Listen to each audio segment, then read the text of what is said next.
오늘 본 말씀 요한복음 1장 1절부터 3절 말씀과 요한계시록 8장 13절, 14장 6절 말씀입니다.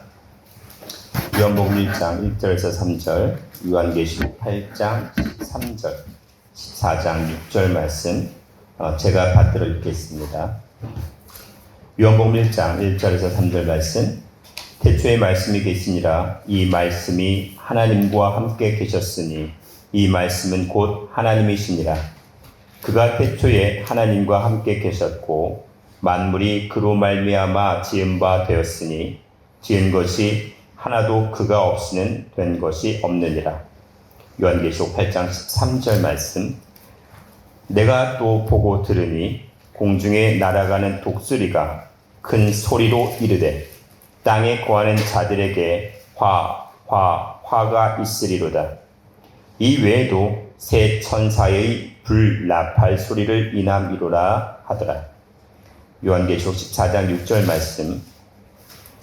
또 보니 다른 천사가 공중에 날아가는데 땅에 거하는 자들 곧 여러 나라와 족속과 방언과 백성에게 전할 영원한 복음을 가졌더라. 이는 하나님의 말씀이니라. 아멘. 오늘은 요한과 독수리 복음입니다. 요한과 독수리 복음. 지금 사복음서를 진행하는 가운데 오늘은 이제 독수리 복음인 요한 복음에 대해서 말씀을 하고자 원합니다. 복습을 할까요? 마태복음이 있고 마가복음이 있고 누가복음 그리고 요한복음이죠. 마태복음은 이 땅에 유대에 있는 왕으로 오신 예수님을 강조하기 위한 복음이죠. 그래서 족보가 필요했어요. 마태복음 1장 1절부터 17절을 보시면 유대인의 족보가 필요했습니다. 아브라함과 다윗의 자손, 왕가의 족보를 나타낸 거죠. 그래서 이것은 이제 네 생물 가운데 어떤 모습으로 등장을 하나요? 이 땅의 왕인 사자 복음으로 기록이 되어 있습니다.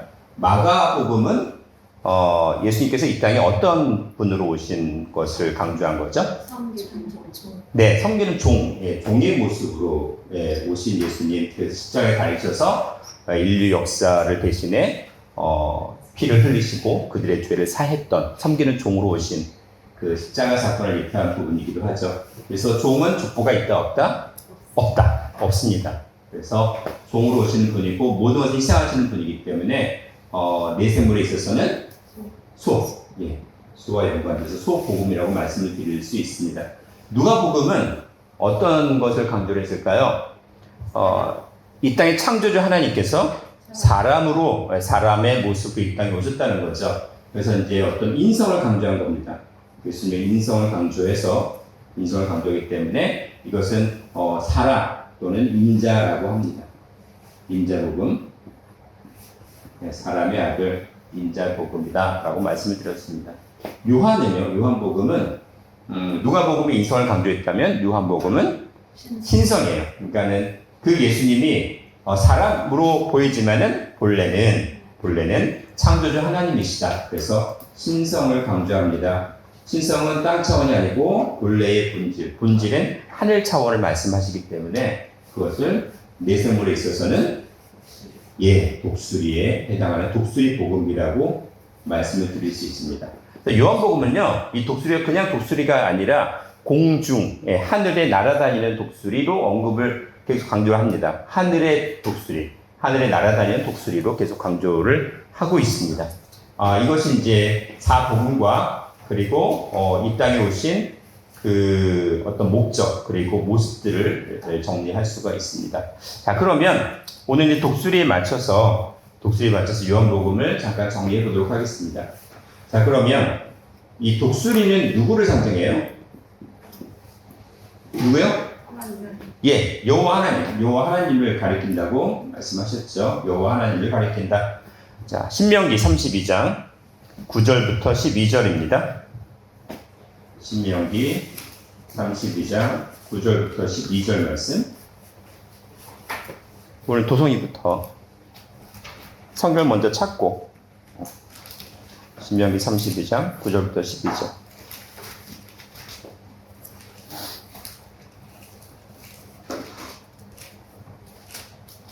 자, 독수리는 여호와 하나님을 가리킵니다. 여호와 하나님께서 자신을 독수리에 비유하셔서 계속 강조하시는 모습을 볼 수가 있죠. 여호와의 징깃은 자기 백성이라 야곱은 그 택하신 기업이로다. 여호와께서 그를 황무지에서 짐승에 부르짖는 광야에서 만나시고 보호하시며 자기 눈동자 같이 지키셨도다. 나 독수리가 그 보금자리를 어지럽게 하며 그 새끼 위에 넋을 부리며 그 날개를 펴서 새끼를 받으며 그 날개 위에 그것을 엎는 것 같이 여호와께서 홀로 그들을 인도하셨고 함께한 다른 신이 없었도다. 네, 출애굽을 이스라엘 백성을 출애굽시켜서 하나님의 땅으로 인도하신 구원자 메시아는 바로 하나님 여호와신데 독수리가 보금자리를 어지럽게 하며 그 새끼에 너풀거리며 또 날개를 펴서 새끼를 받으며 그 날개 위에 그것을 엎는 것 같이 여호와께서 홀로 그들을 어떻게 하셨어요? 인도하셨다라고 되어 있습니다. 여호와께서 홀로 인도하셨어요. 인도하심. 근데 그 과정을 어떻게 하셨어요? 독수리가 행하는 그 모든 행위를 동원해서 말씀을 하셨습니다. 독수리가 행하는 독수리처럼 하셨다고 말씀하셨죠. 이 독수리에 대해서는 제가 올 초에 1월 달부터 설교를 거의 7번에 걸쳐서 했나요? 몇 번인가? 네, 그래서 했기 때문에 자세한 건 말씀을 안 드릴게요. 독수리처럼 홀로 인도하셨다고 말씀을 하고 계시죠. 출애굽기 19장 4절 말씀입니다. 출애굽기 19장 4절.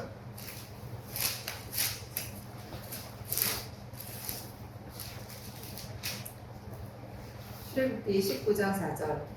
나의 애굽 사람에게 어떻게 행하였은가? 내가 어떻게 독수리 날개로 너희를 업어 내게로 인도하였음을 너희가 보았느니라. 네.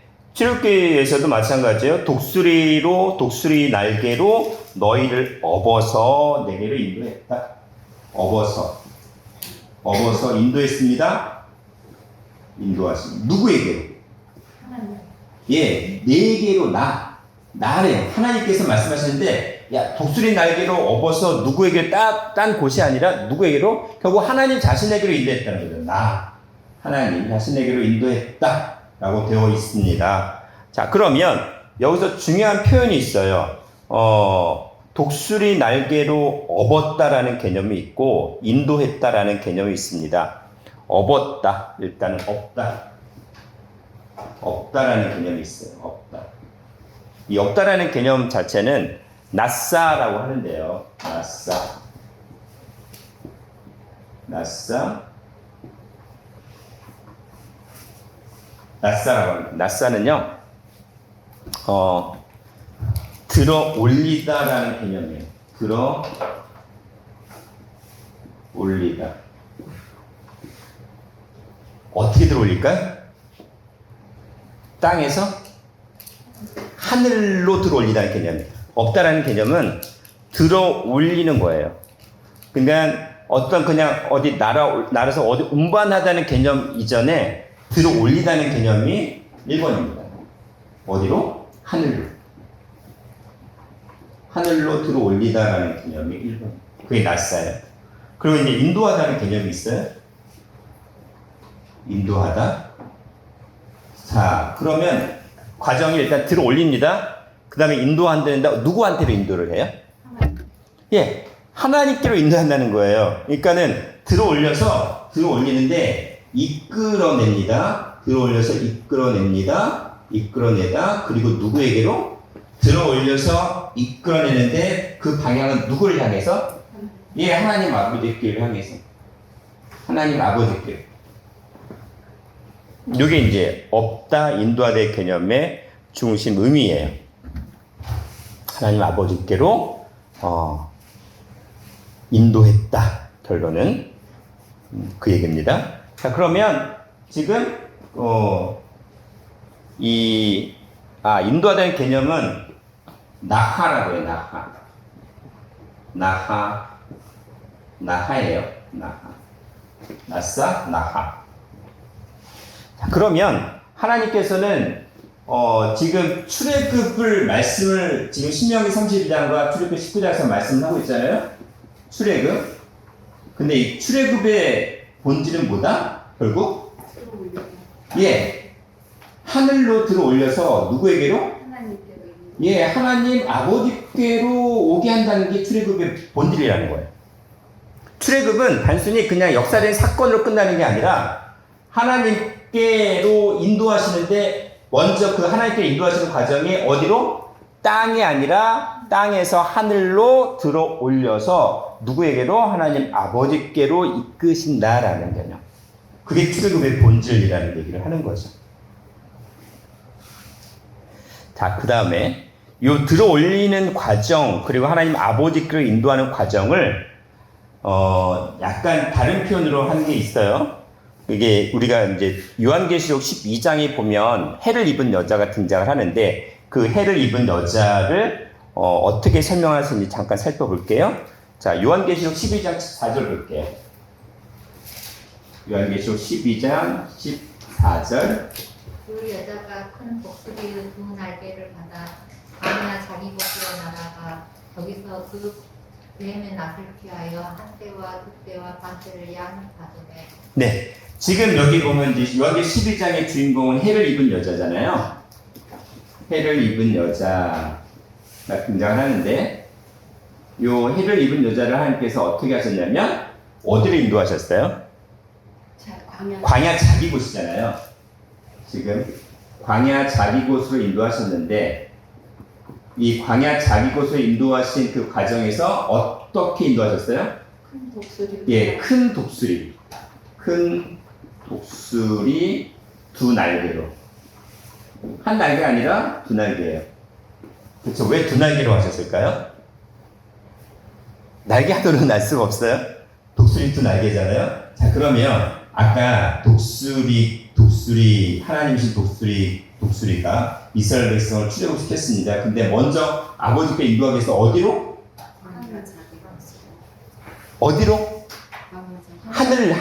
하늘로 먼저 들어 올려야 되는 거잖아요. 그렇죠? 그러니까 하늘로 들어 올리기 위해서 뭐가 필요해요? 큰 독수리의 두 날개가 필요합니다. 즉 하나님의 말씀으로 인도하시고 보호하심이 필요해요. 하나님의 말씀을 인도하시고 보호하심이 필요합니다. 그 독수리 두 날개로 하늘로 이끄셔서 양육하는 과정이 바로 광야 자기곳이라는 것입니다. 광야 자기곳은 땅에서 하늘로 이끄는 그 과정을 얘기합니다. 땅 차원에서 하늘 차원으로 말씀으로 양육하는 과정을 나타내요. 그것이 바로 1260일이라는 거죠. 1260일. 한때 그때 반때라는 곳인데 1260일이다. 하나님의 말씀으로 양육해서 땅 차원에 있던 심령을 하늘 차원으로 이끌어가는 과정을 해를 입은 여자를 큰 독수리의 두 날개를 통해서 광야 자기 곳으로 인도하셨다. 결국 무엇으로 하늘로 이끄시는 거예요? 무엇으로? 하나님의 말씀으로 이끌어 가신다는 거죠. 그렇죠? 그래서 이 광야 자기 곳은 말씀으로 이끄시는, 말씀으로 양육하시는 광야 교회라고 말씀을 하셨지요. 자, 사도행전 7장 38절입니다.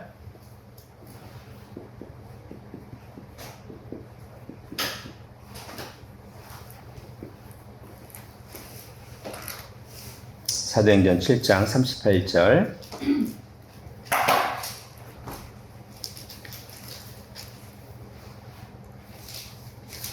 시내산에서 말하던 그 천사와 우리 조상들과 함께 광야교회에 있었고 또 생명의 물을 받아 우리에게 주던 자가 이 사람이다. 네, 광야가 교회인 이유는 하나님의 생명의 도가 뭐예요? 생명의 말씀으로 양육받는 장소이기 때문에 광야 교회라고 했던 거죠. 광야 자기 곳이라는 것도 결국 뭐예요? 말씀으로 양육받는 터전이기 때문에 광야 자기 곳이고 광야 교회라는 겁니다. 근데 그 장소가 어디예요? 결론은 물론 보이는 교회에서 말씀으로 우리가 대언해 주셔서 그 말씀으로 양육받는 건 맞지만 그 교회에서 결국 어디로 각자 자기 심령 마음밭으로 말씀을 받아서 깨달아야 되기 때문에 자기 곳이라고 하는 겁니다. 자기 광야 자기 곳이에요. 그 광야 자기가 광야 교회가 되는 거죠. 자기 스스로가 신령한 교회가 되기를 바라시는 거죠. 그렇죠? 그 다음에 이사야 26장 20절.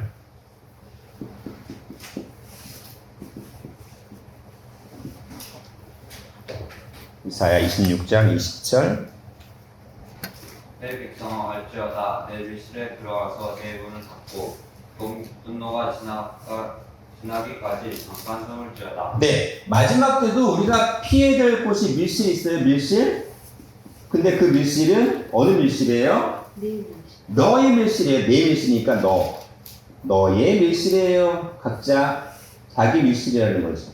자기 밀실로 들어가라, 갈지어다, 도망가라, 숨어 있어라 라고 말씀을 하시는 거죠. 왜 너의 밀실입니까? 이 밀실은 하나님의 말씀으로 양육받는 터전이고 그것이 바로 신령한 교회이기 때문에 각자가 신령한 교회가 되기 때문에 그것이 신령한 피난처고 밀실이다 라고 얘기를 하고 있습니다.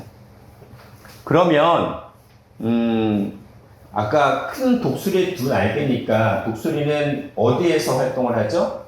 하늘이잖아요. 그러면 이 말씀은 어디에서 나와야 되는 말씀이에요? 하늘에서 나와야 되잖아요. 하늘에서 나와야 되는 생명의 말씀이어야 돼요. 우리 시편 보겠습니다. 시편 78편 23절부터 25절.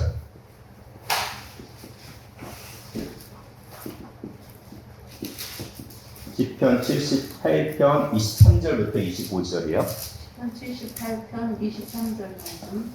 그러나 저가 오히려 위의 궁창을 명하시며 하늘 문을 여시고 저희에게 만나를 비같이 내려주 먹이시며 하늘 양식으로 주셨나니 사람의 권세 있는 자의 떡을 먹으며 하나님이 식물을 충족히 주셨도다. 네, 지금 그 하늘 문을 여시고 하늘 문을 여시고 뭘 주세요?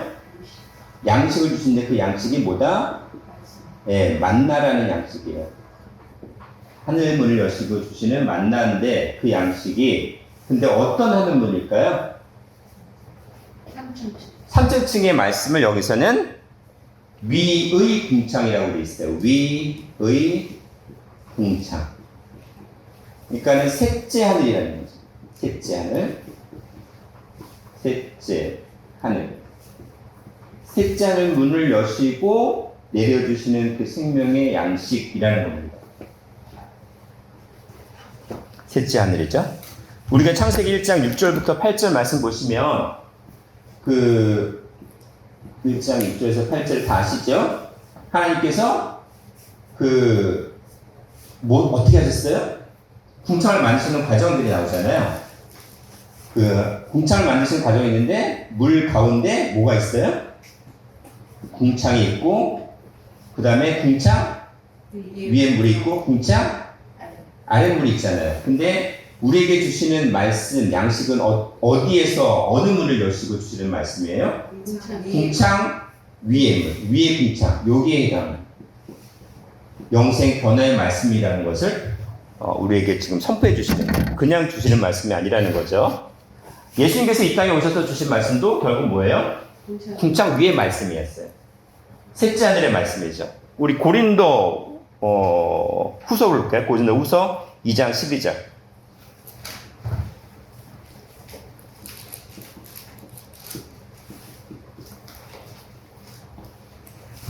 고린도 후서 2장 12절.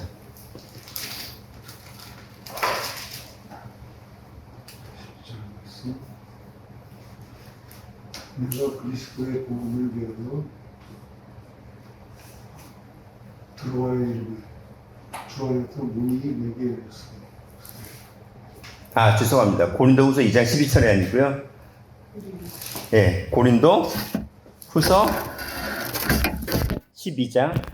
12절.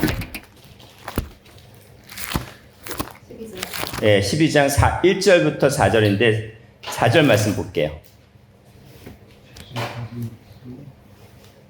그가 낙원으로 이끌려가서 말할 수 없는 말을 들었으니 사람이 다 이르지 못할 말이라.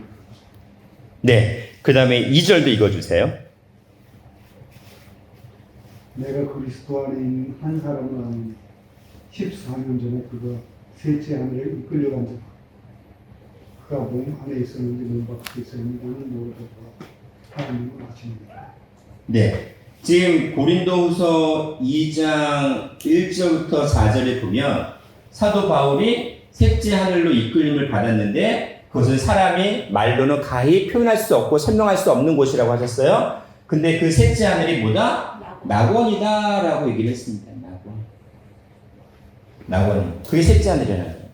그러면 셋째 하늘의 말씀은 우리가 어디에 이르기 위한 말씀이다? 낙원에 이르기 위한 말씀이다라는 얘기를 하는 거고 사람으로서는 감히 가히 설명도 못해요. 표현할 수 없어요. 그래서 결국 사도 바울은 그걸 설명을 했을까요? 못했을까요? 못해요. 설명을 했어요? 못했어요? 셋째 하늘 다녀온 경험을 설명을 했을까요? 못했을까요? 네? 한 것 같으세요? 못 알아먹어서 못했어요. 못 알아먹어서 못했어요. 마찬가지죠. 예수님께서 이 땅에 오셔가지고 영생의 말씀을 선포하시려고 하는데 우리가 다들 준비가 안 돼 있어요.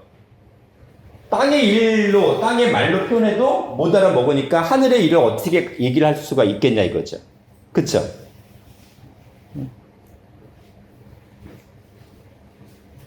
그럼 우리는 어떻게 될까요?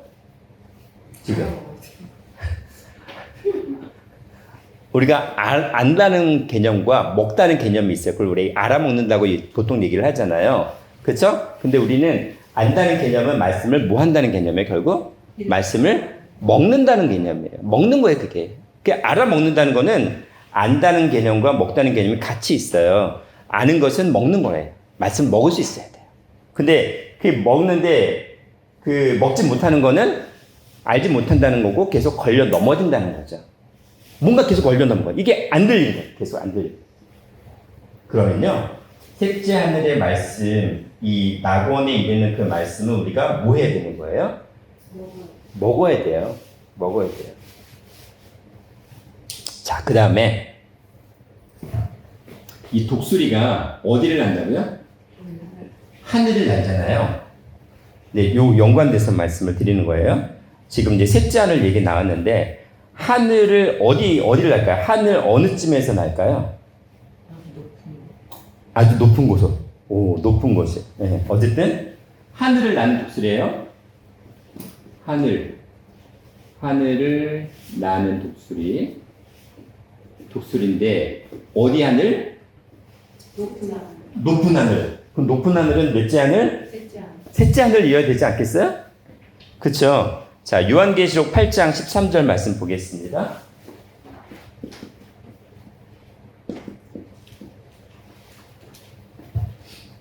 우리가 독수리 복음 하는데 중요한 건 이 독수리는 그 무대가 하늘이에요. 그 하늘 복음이라고 할 수가 있어요. 요한계시록 8장 13절. 도성군.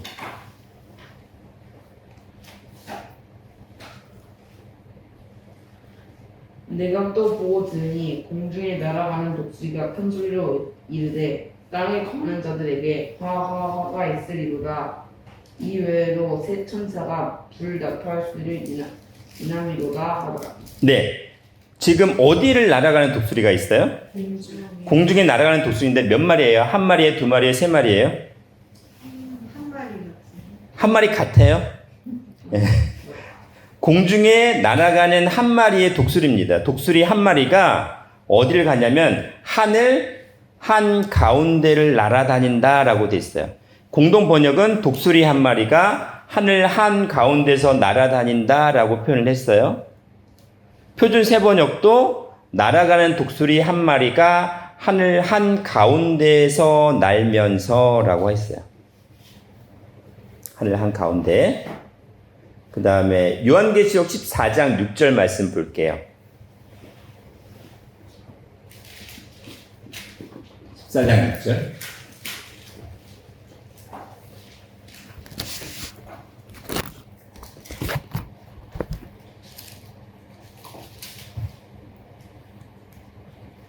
사모님.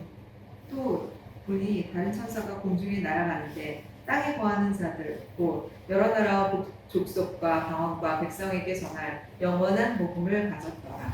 지금 여기 보니까 또 무슨 천사? 다른 그냥 천사가 아니라 다른 천사라고 돼 있어요.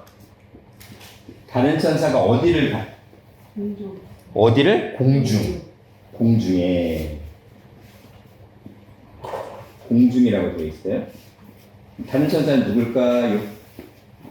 힘센 천사. 그냥 힘센? 예수님. 요한계시록에 보시면 요한계시록 10장 1절에 보시면 어떤 천사가 나와요? 예, 힘센 그냥 천사가 아니고 힘세고 다른 천사. 달라요. 다른 천사 매우 특별한 힘세고 전지하고 전능하시고 힘세고 별다른 특별한 그런 천사가 등장하는데 머리에는 저기 무지개가 있고 얼굴은 해 같더라. 즉 재림주를 가리키잖아요. 근데 지금 요한계시록 14장 6절에도 다른 천사가 등장합니다. 그냥 천사가 아니라 다른 천사가 있는데 어디를 날아다녀요? 공중에를 날아다니는데 중요한 건 뭘 가지고 있어요? 무슨 복음을 가지고 있어요? 영원한 복음이다.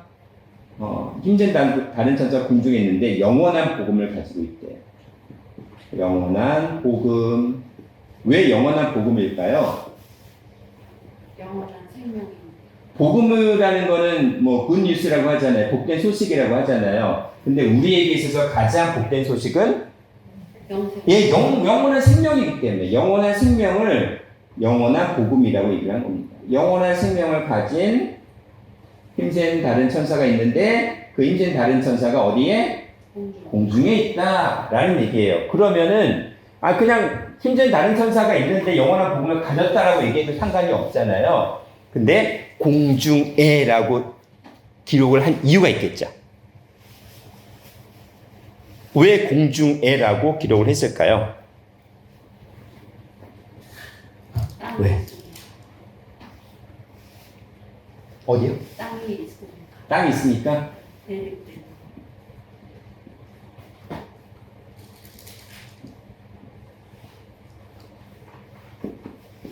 메수라메나라는 표현 공중에서 메수라메나 좀 길죠.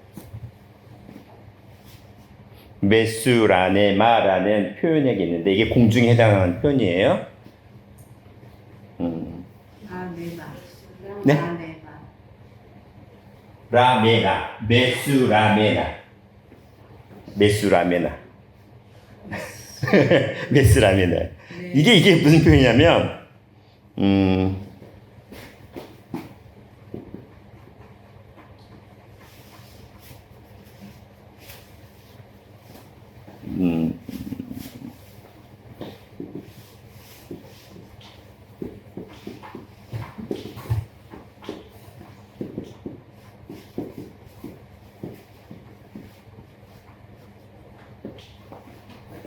어떻게 해석을 할까요?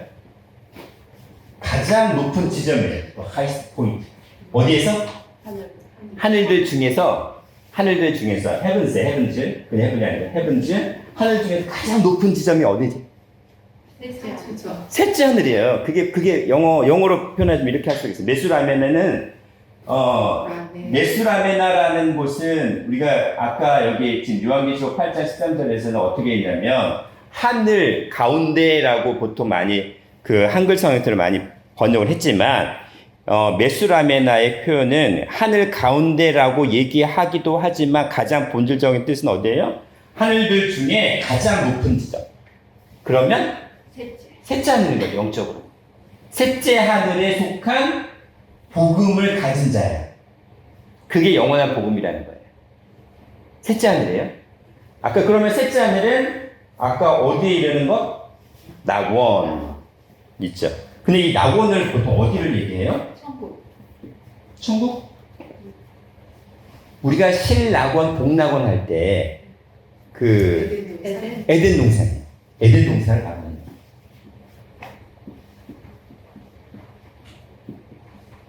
에덴 동산.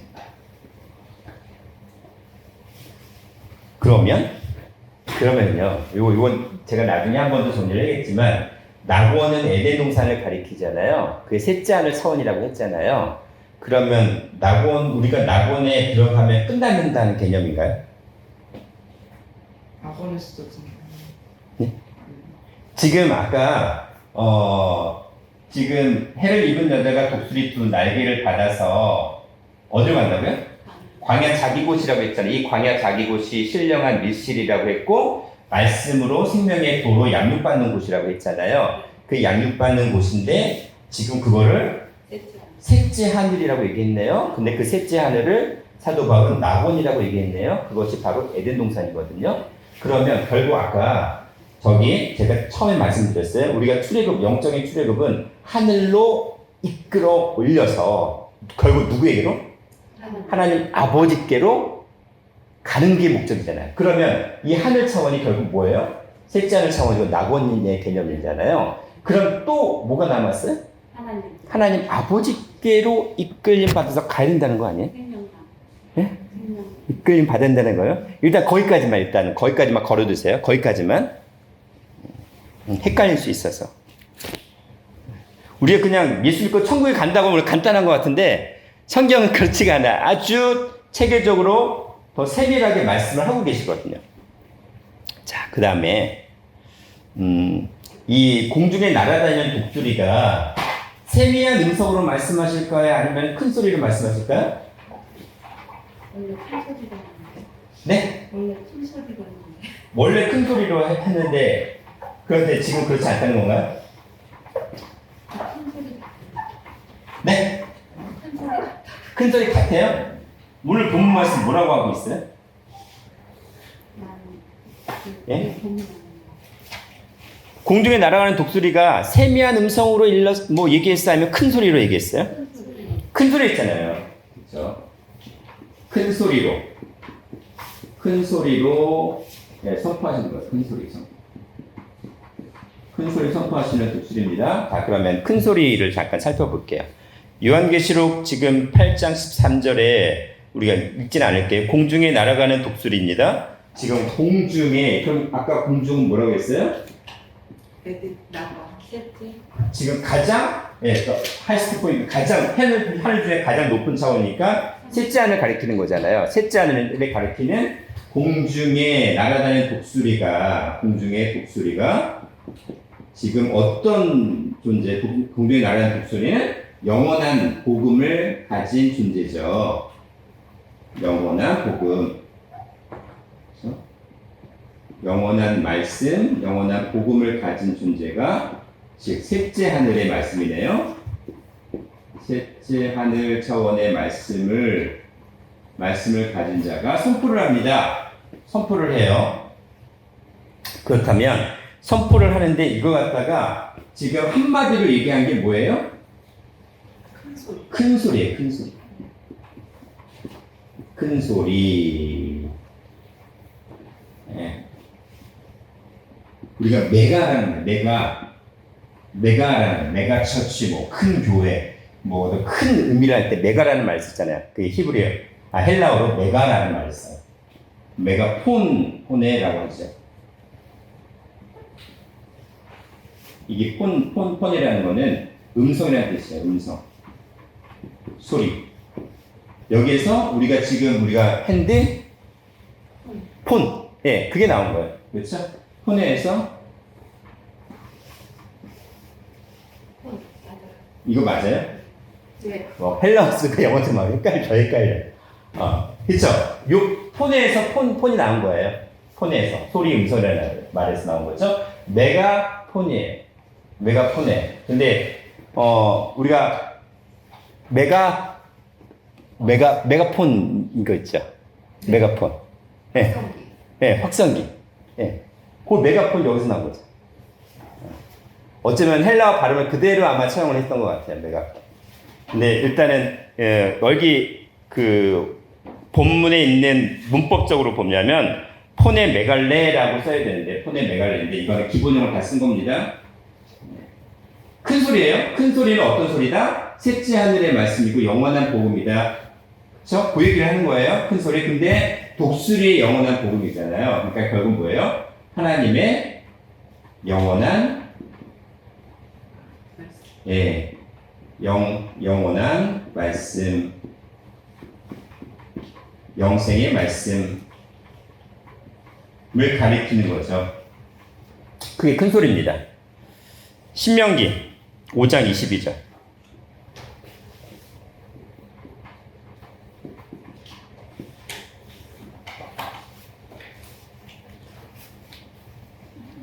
누구 차례시죠?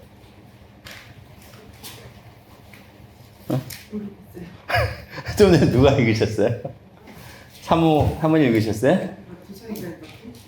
아, 사모님이 차례예요? 사모님 읽으셨어요? 아, 읽으셨대요. 그 양산 차례신가요? 여호와께서 이 모든 말씀을 산이 불 가운데 구름 가운데 흑암 가운데서 큰 음성으로 너희 총에 이르신 후에 더 말씀하지 아니하시고 그것을 두 돌판에 써서 내게 주셨느니라. 자, 이거는 장소가 어딜까요? 신의 산. 신의 산인데 지금 여호와께서 말씀하시는 거잖아요. 여호와 하나님께서 말씀하시는데 무슨 음성으로? 큰 음성이에요. 큰 음성. 그렇죠? 큰 음성이에요. 그 다음에 이사야 29장 6절. 이것도 양집사님 일단 읽어주세요. 이 파트는 계속. 이사야 29장 6절.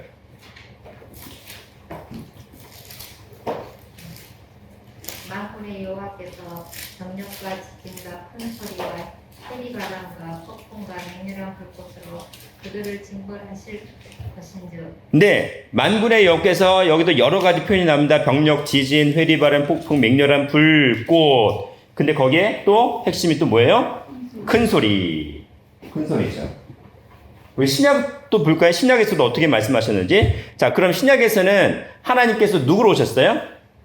예수님으로 오신 게 예수님께서 큰 소리로 말씀하신 적이 있으신가요? 예? 네. 있어요? 어디 있어요? 어디 있어요? 자, 신약을 한번 볼게요. 신약 어디? 있는 것 같은데 어딘지는 모르겠어요. 십자가상에서 큰 소리로 외쳐. 엘리 라마 사박다니? 네, 큰 소리로 하셨어요? 네. 크게 소리 질러 가라사. 그때 엘리 라마 사박다니예요? 엘리. 그래요? 그렇구나. 저는 몰랐는데? 저는 다르게 알고 있는데? 27장 46절. 한번 읽어보세요. 제 9시 즈음에 예수께서 크게 소리 질러 가라사대. 네. 엘리 라마 사박다니 하시니. 네. 그리고 또 있어요? 네. 또 있어요? 네. 한번 읽어보세요, 원사님. 예수께서 다시 크게 소리 지르시고 네. 영원히 떠나시다. 네. 십자가 가상치론에서 벌써 큰 소리로 말씀하셨다는 게 두 번이나 나옵니다. 두 번. 마가복음 15장 47절에도 예수께서 큰 소리를 지르시고 운명하시다. 지금 누가복음 23장 46절에서도 예수께서 큰 소리로 불러 가라사대 아버지여 내 영혼을 아버지 손에 부탁하나이다. 또 하셨어요? 그렇죠? 또 있어요. 십자가 가상치론에서 큰 소리 외치신 거 말고 또 있어요. 뭐 하실 때? 사람을 살리실 때. 죽은 사람을 살리실 때. 특별히 누구? 예수님께서. 네. 그 오른쪽에 있던 어디 있던? 예수님의 우편에 있던 십자가에 있는 아니, 지금 가상치론 말고 예수께서 죽은 사람을 살리실 때 또 하신 말씀이 있습니다. 죽은 사람, 라사로를 살리실 때 무슨 소리로 하셨어요? 큰 소리. 큰 소리요. 자, 요한복음 11장 43절 정황군. 요한복음 11장 43절.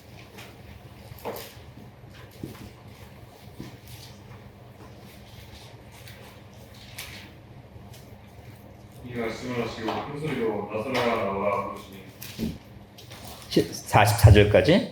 죽은 자가 수족을 배로 동인체로 나오는데 그 얼굴은 수건에 쓰였더라. 예수께서 가시되 풀어놓아 다니게 하라 하시니라. 네, 죽은 나사로를 살리실 때도 어떻게 하셨습니까? 큰 소리로 외치면서 나사로야 나오라라고 하셨어요.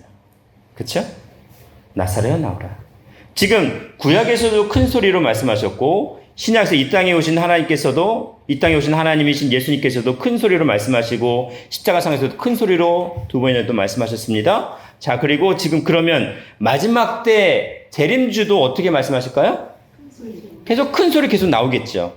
요한계시록 1장 10절 말씀 봅니다. 요한계시록 1장 10절 말씀. 정한군.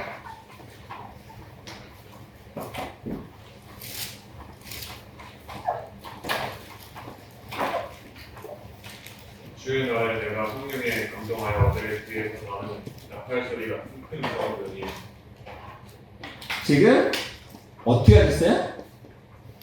나팔 소리가 큰 지금 재림주에 대해서 언급을 하는데 뭐라고 말씀하셨냐면 주의 날입니다. 내가 성령에 감동하여 내 뒤에서 나는 나팔 소리 같은 큰 음성이에요.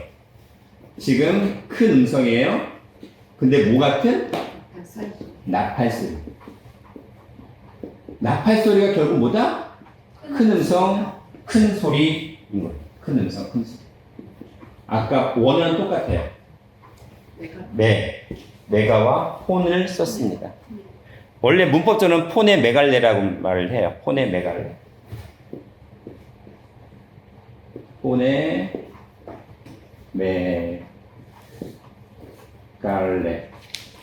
메갈레. 폰의 메갈레. 폰의 메갈레.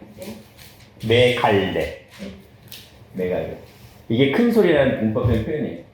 폰의 메갈레가 메가의 일단은 변형이고 폰의라는 음성이라는 S명 표현이죠. 폰의 메갈레. 그러면 이 폰의 메갈레가 결국 큰 음성, 큰 소리고 결국 뭐다? 나팔 소리다라고 되어 있습니다. 이게 바로 재림주를 표현하는 거죠. 재림주 표현하는 얘기죠.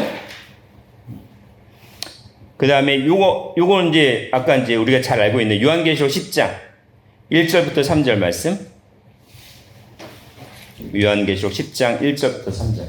내가 또 보니 빛의 다른 천사가 옷을 입고 하늘에서 내려오는데 그 머리 위에 무지개가 있고 그 얼굴은 해 같고 그 발은 불기둥 같으며 그 손에 하나의 작은 책을 들고 그 오른발은 바다를 밟고 왼발은 땅을 밟고 사자의 부르짖는 것 같이 큰 소리로 외치니 외칠 때 일곱 부대가 그 소리를 바라더라. 근데 여기도 보니까 힘센 다른 천사의 모습, 즉 재림주의 모습이죠. 머리에는 무지개가 있어요. 얼굴은 해가 같아요. 그 다음에 사자의 부르짖는 것 같이 뭘 외쳐요? 큰 소리로 외칩니다. 큰 소리. 그렇죠? 재림주의 모습을 큰 소리로 역시 말씀을 하고 있습니다. 요한계시록 11장 12절. 11장 12절 말씀. 하늘로부터 큰 음성이 있어 이리로 올라오라 함을 저희가 듣고 구름을 타고 하늘로 올라가니 저희 원수들도 구경하더라. 네. 지금 아까 요한계시록 10장 1절에서 3절에서 말씀에서도 큰 소리는 어디로부터 나오는 말씀이에요? 하늘. 네, 힘든 다른 천사가 어디에서부터 내려와요? 하늘로부터죠. 그렇죠. 하늘로부터. 지금 요한계시록 11장 12절에서도 어디로부터? 하늘로부터 나는 큰 음성이에요. 하늘로부터 나는 큰 음성.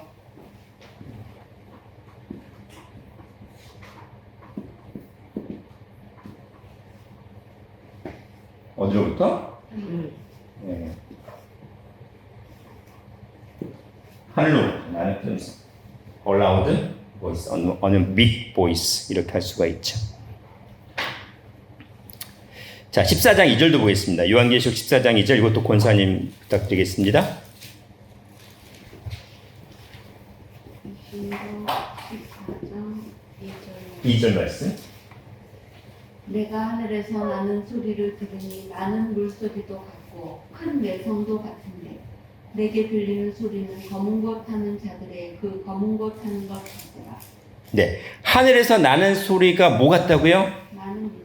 네. 큰 내성. 뇌성. 큰 소리라는 거예요. 큰 뇌성. 큰 소리죠? 자, 요한계시록 19장 5절부터 6절 말씀 장로님 부탁드리겠습니다. 요한계시록 19장 5절 6절.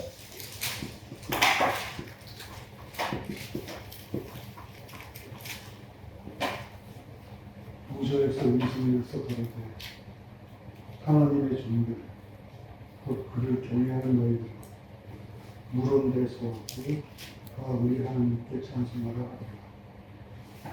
또 내가 들으니 허다한 물의 음성도 많은 물소리도 큰 뇌성도 같아서 그렇다.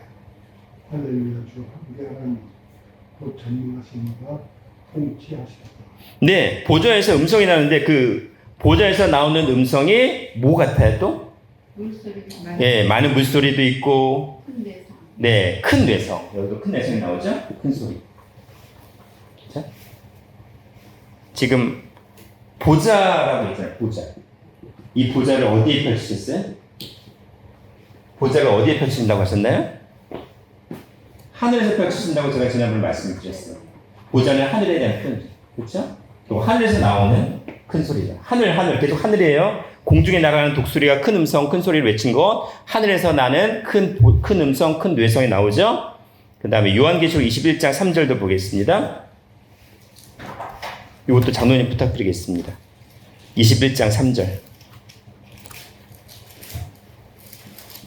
내가 들으니 보좌에서 큰 음성이 있어서 여호와 하나님의 장막이 사람들과 함께 있으며 하나님이 저희와 함께 거하시니 저희는 하나님의 백성이 되고 하나님은 친히 저희와 함께 계셔서.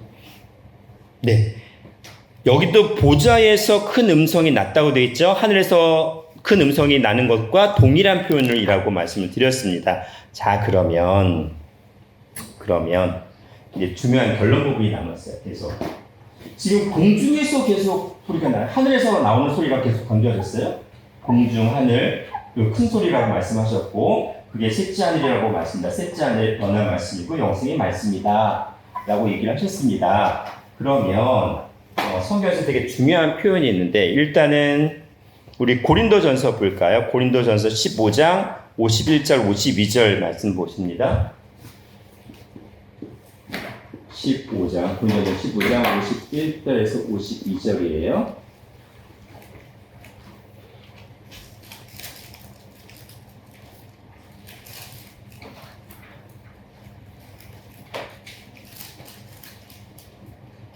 도성군. 네.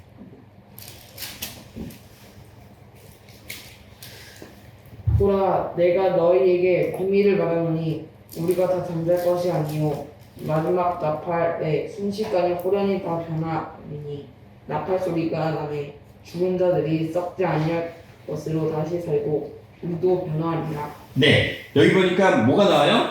마지막 나팔 나오고 그리고 마지막 나팔 소리 나왔습니다. 그러면 이 마지막 나팔 소리가 결국 뭘까요? 마지막 말씀. 마지막 예, 아까 요한계시록 1장 10절에 나팔 소리 같은 큰 음성이 있잖아요. 그렇죠? 이 나팔 소리가 결국 뭐다? 큰 음성, 큰 소리 또는 큰 뇌성이에요. 근데 요 말씀으로 어떻게 된다고요? 우리는 변화 받는다고 지금 기록을 하셨네요. 그렇죠? 이 변화에 대한 말씀이 고린도전서 15장 51절 52절 말씀인데 요것과 견주어서 또 변화 말씀을 하신 게 있어요. 데살로니가 전서 봅니다. 데살로니가 전서 4장 16절 17절.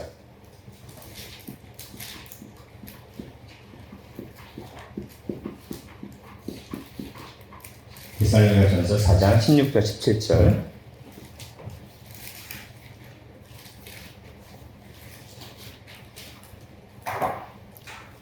사모님.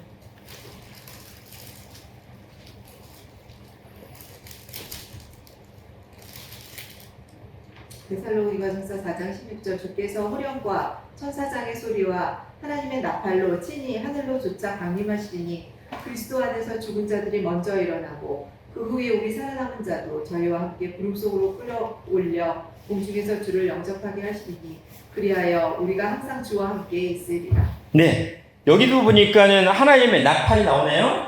그렇죠? 하나님의 나팔이 나오죠. 그럼 하나님의 나팔은 큰 음성, 큰 소리이죠. 맞죠?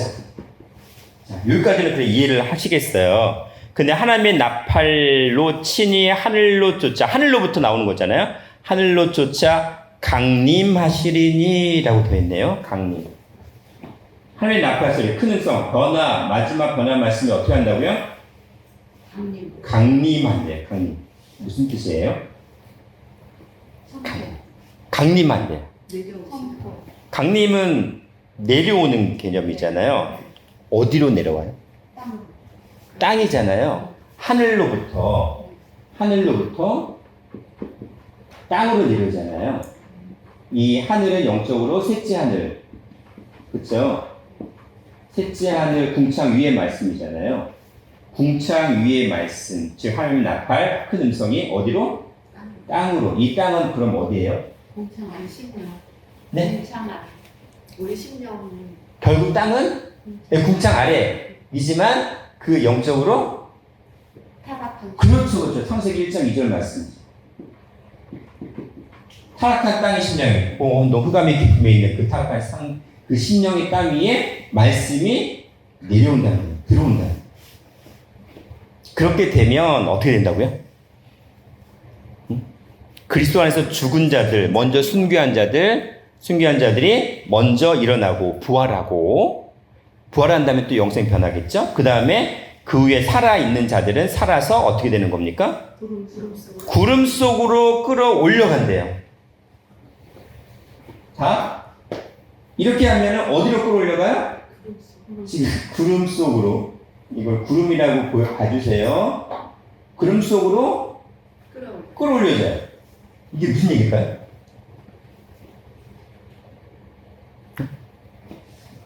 지금 구름 속으로 끌어올려 공중에서 주를 영접하게 하시리라. 일단 구름 속으로 끌어올려진다는 거예요. 구름 속으로. 무슨 얘기죠? 구름 속으로 끌어올려진대요. 하늘 차원이 되는 거. 셋째로 올리라. 공창이. 일단 구름을 일단 물리적인 생각을 해볼까요? 구름이라는 결국 뭐예요? 이 땅에 있는 수리 이 땅에 있는 물 차원의 것들 있잖아요. 어찌 보면 물이라고 할 수 있는데 이 땅에 있는 물은 결국 뭐냐면 세상 바다예요. 세상 바다, 타락한 바다. 그렇죠? 그것도 땅과 같은 개념을 가겠죠. 궁창 아래 차원이니까. 그러면 여기에서 뭔가 돼요? 이게 하늘로 이끌어 올려져 가려면 뭐가 필요해요? 태양 뭐가 필요해요? 말씀. 신령한 태양 대신 해잖아요. 10편 84편 11절에 해는 하나님의 말씀이 비춰지면 어떻게 돼요? 여기에서 올라가. 세상 바다 같은 곳에서 수증기가 이끌어 올려져 가요. 근데 이 수증기가 더러울까요? 깨끗할까요? 깨끗해요.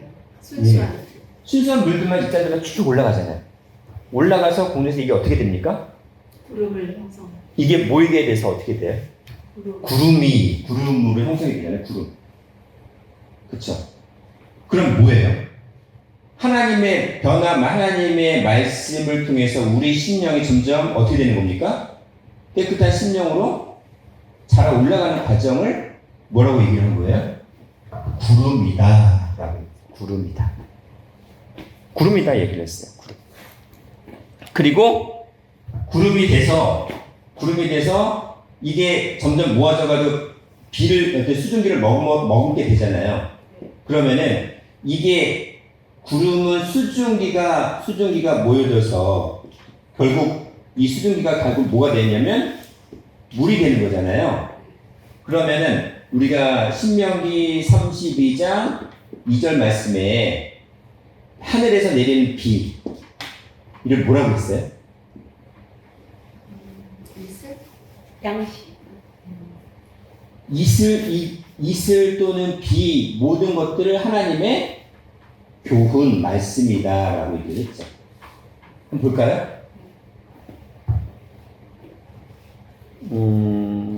그다음 어느 분이 읽어주시면 되죠?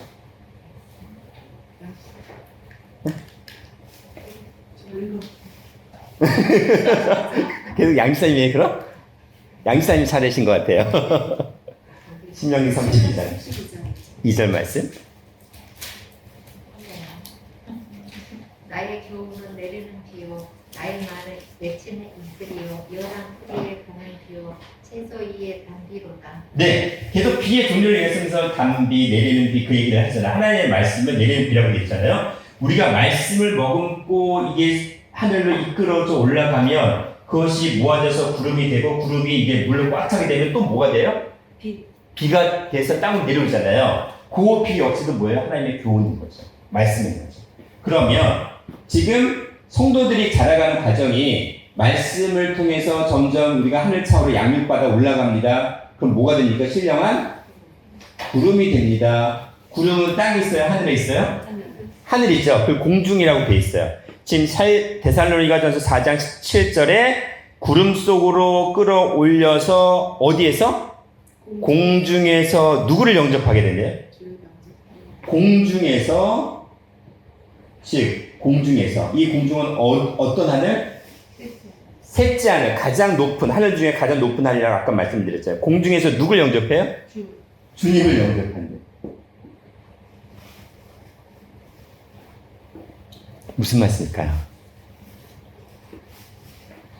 우리가 휴거라는 말을 사람들이 많이 하잖아요.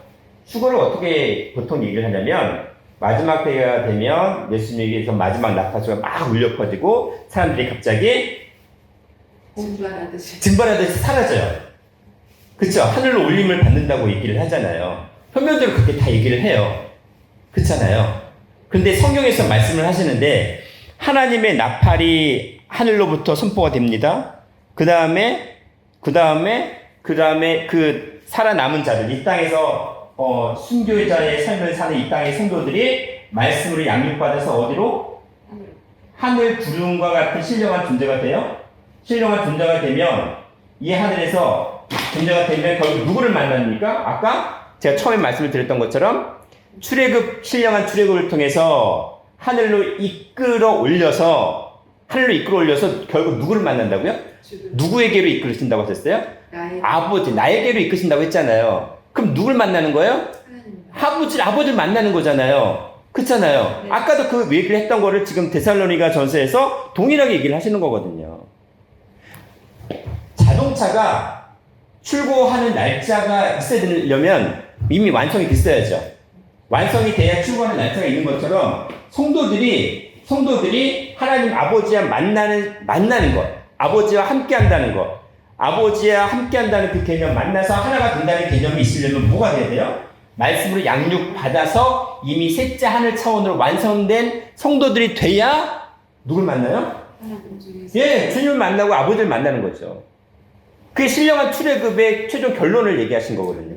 그렇죠? 그걸 지금 이렇게 표현을 하셨어요. 근데 그런 영적인 과정 없이 그냥 마지막 때가 되면 그냥 휴거해가지고 딱 올라가서 공중 재림하신 예수를 만난다? 라고 얘기해버리면 그 과정이 완전히 무시가 되는 것들이 많아요.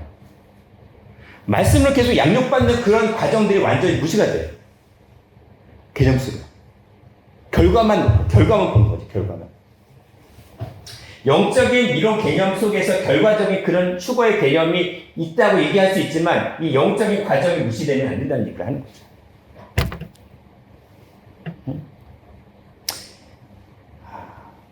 요한계시록 한 구절 보고 마무리할게요. 요한계시록 11장 12절. 요한계시록 11장 12절.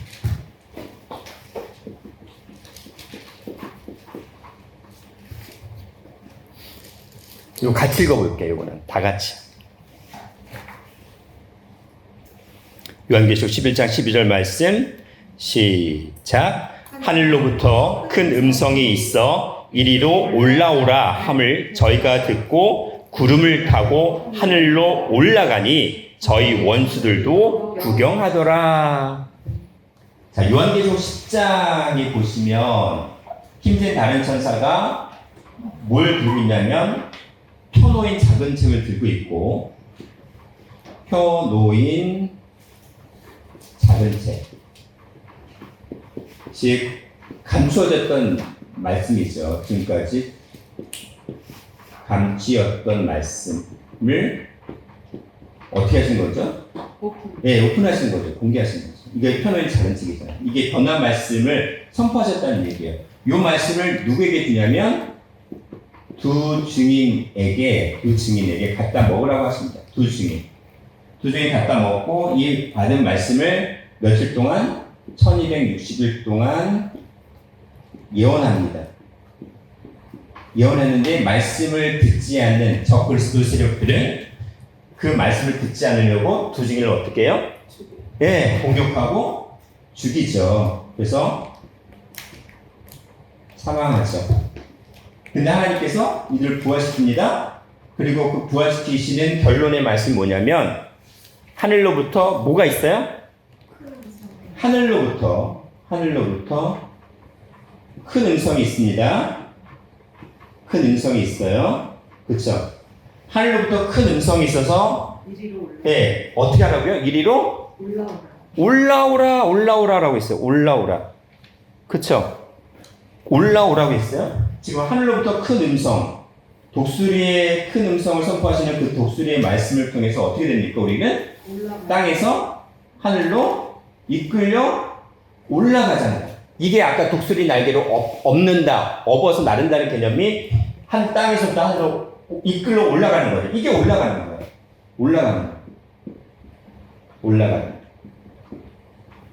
거 맞죠? 올라가요.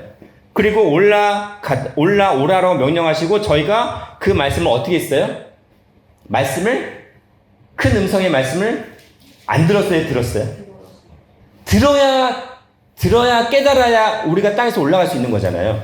저희가 듣고 큰 음성, 하늘로부터 나오는 큰 음성, 셋째 하늘의 말씀을 저희가 들었습니다. 듣고 어떻게 했습니까? 뭘 타고 하늘로 올라가요? 구름을 타고 하늘로 가네요. 구름을 타고 하늘로 올라간대요. 자, 그러면 이 구름이 어떤 구름일까요? 어떤 구름? 보이는 실제 어떤 보이는 구름이 아니에요.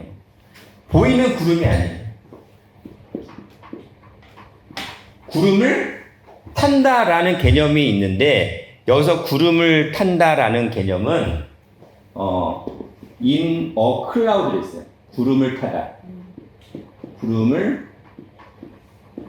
in a cloud예요. 영어 번역본 in a cloud인데 단수예요.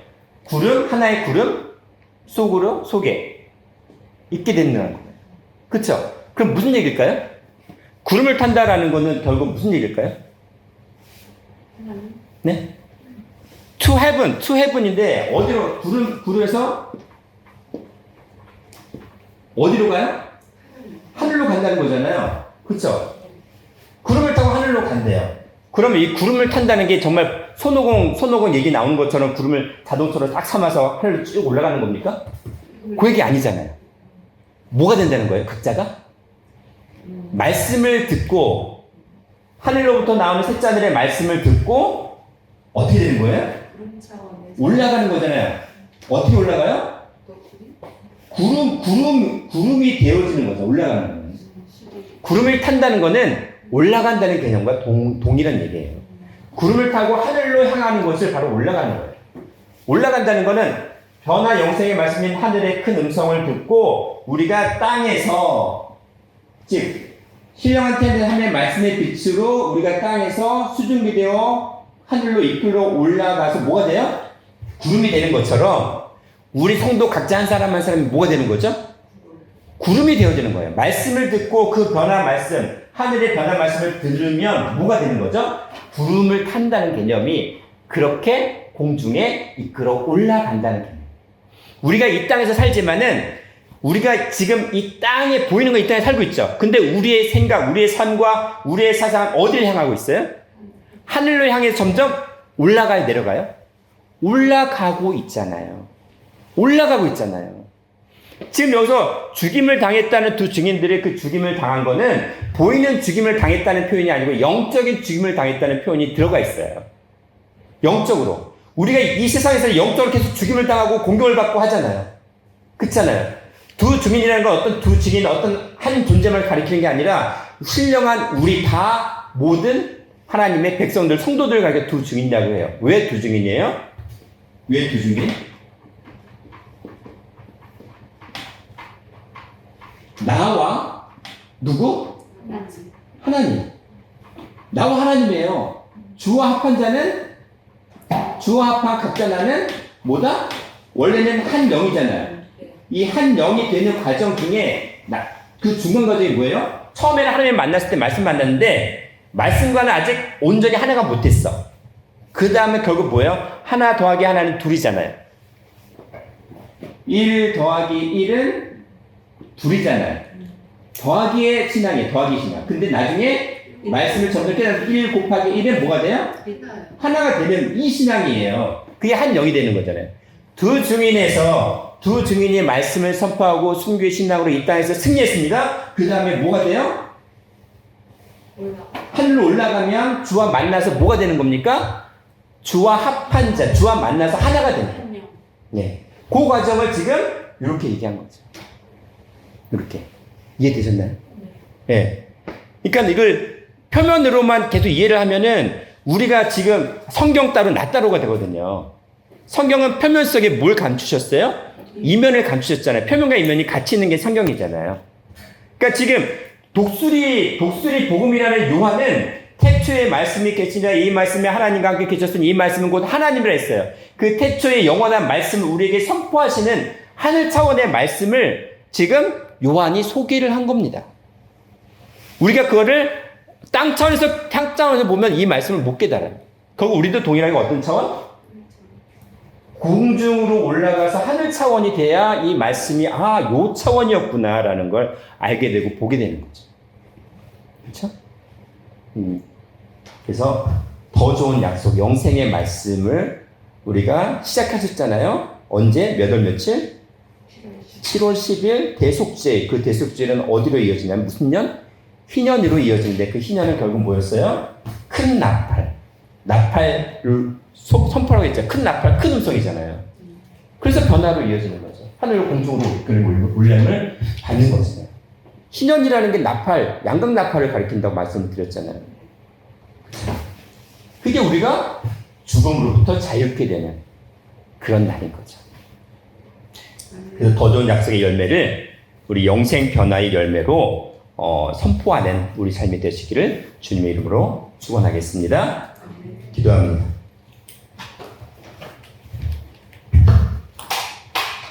사랑과 내가 충만하신 아버지 하나님, 우리에게 태초의 말씀이신 하나님 아버지를 큰 소리로 하늘에서 외치는 독수리의 영원한 복음으로 듣게 하여 주시고 이 땅에서 공중으로 들어올림을 받는 구름의 역사 가운데서 아버지를 만나 주와 합한 자는 한 영이 되었다 하시는 그 축복, 아버지와 하나 되는 축복을 누리게 하여 주시니 감사를 드립니다. 아버지께서 우리에게 영원한 자유함, 즉 사망으로부터 영원히 자유케 되는 희년의 축복, 큰 소리, 큰 나팔 소리의 축복을 허락하여 주셨사오니 그 말씀을 끝까지 붙잡고 아버지와 하나 되는 그러한 삶을 이루게 하여 주시옵소서. 감사드렸고 사랑과 내가 충만하신 예수님 이름 받들어 기도드리옵나이다. 아멘. 감사드립니다. 함께 말씀드립니다. 감사합니다. 감사합니다.